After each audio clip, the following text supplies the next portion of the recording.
Монгол Улсын боловсролын их сургууль. Сайн байцгаана уу? Монгол Улсын боловсролын их сургуулийн нийгэм хүмүүнлэгийн ухааны Монгол хэл бичиг уран зохиолын багшийн ангийн оюутан Эрдэнэс Цэг байна. Өнөөдөр би та бүхэндээ хүмүүсийн төдийлөн анзаардаггүй иргэний алдаатай бичигддэг өгнөөтэй холбоотой дүрмүүдийг зааж өгнө.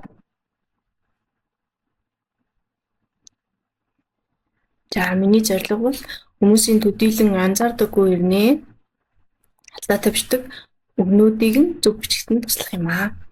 За та эдгээр үгсийг нэг тогтоод хараад үзээрэй. Би яаж бичдэг вүлээ? Эдгээр үгсийн дүрм нь яг юу юм бол бодож үзээрэй.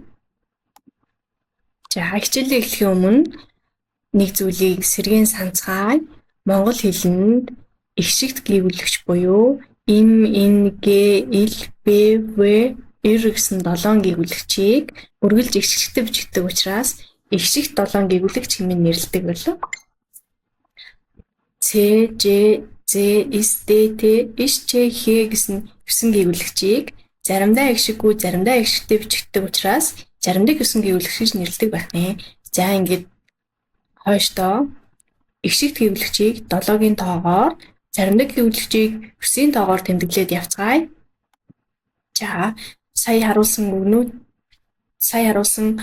өгнүүдийн дүрмийг нь одоо ингээд нэг нэгээр нь тайлбарлаад явцгаая. Хамгийн ихний үг ажиллаа, нүүдлээ гэсэн өгнүүд байсан. Эдгээр үгсийн дүрмийг тайлбарлах юм бол үйл өгтэй хил дагаврын дүрм байгаа.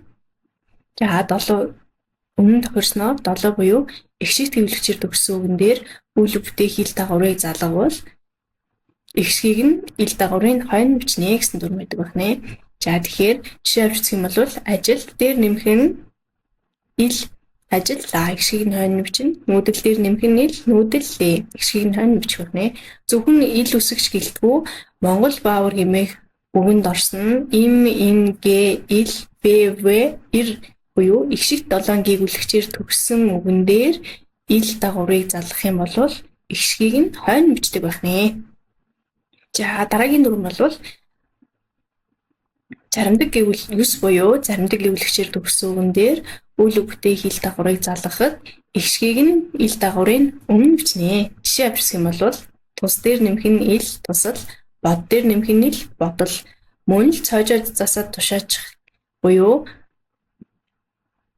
Ц, Ж, З, С, Д, Т, Ч, Х гэсэн 9 гээгүүлэгчийн ардаас үйл өгтэй хил дагавар залгавал их шигийг нь өмнө нь бичдэг байх нэ. За тэгэхээр 7-гийн ардаас үйл өгтэй хил дагавар авбал их шигийг нь хойно нь, харин 9-ийн ардаас үйл өгтэй хил дагавар залгавал их шигийг нь өмнө нь бичдэг байх нэ гэд тогтоож болох нэ. За хоёр дахь дүрм бол зөөлний тэмдэгий болохгүй дүрм байгаа. За зөөлрсөн заримдаг гээгүүлэгчээр төгссөн үгэн дээр заримдаг гээгүүлэгчээр ихсэн залгуур залгахад зөөлний тэмдэг нь и болно. Жишээ авч үзэх юм бол зах гэж зөөлрсөн х буюу заримдаг гээгүүлэгч байна шүү дээ. Нэмэх нь ж буюу заримдаг гээгүүлэгчээр ихсэн залгуур залгахад зөөлний тэмдэг нь и болж хувилжээ.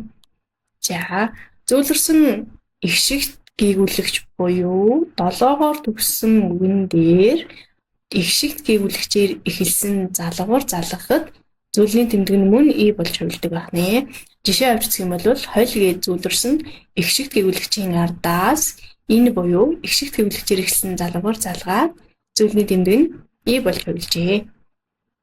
Эндээс нэг энэ эдгээр дүрмийг хар ухаанаар цээжлэе гэж бодоход зөөлрсөн 9-ийн ардаас 9 орвол зөөлний тэмдэг нь и болно. Зөөлрсөн 7-гийн ардаас 7 орвол зөөлний тэмдэг и болно. Уг нь бол зөөлрсөн их шигт гэвлэгчийн ардаас их шигт гэвлэгчээр ихсэн залгуур залгахад зөөлний тэмдэг нь и болно гэд энэ дүрмд хамаарахад боловч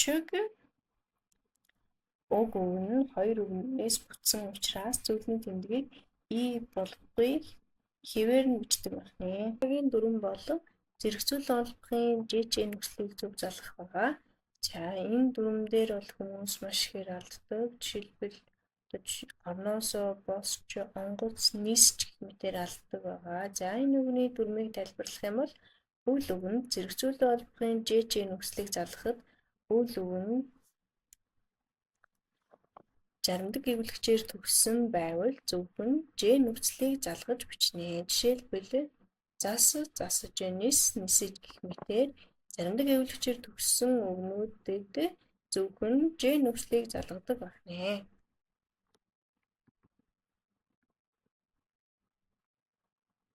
За ингээд хичээлийнхэн харуулсан үгнүүд хэрвээ та буруу бичдэг байсан бол энэхүү бичлэгийг үзснээрээ зөв бичиж сурсан байхаа гэдэгт итгэлтэй байна. За тэгээд анхаарал хандуулсанд баярлалаа.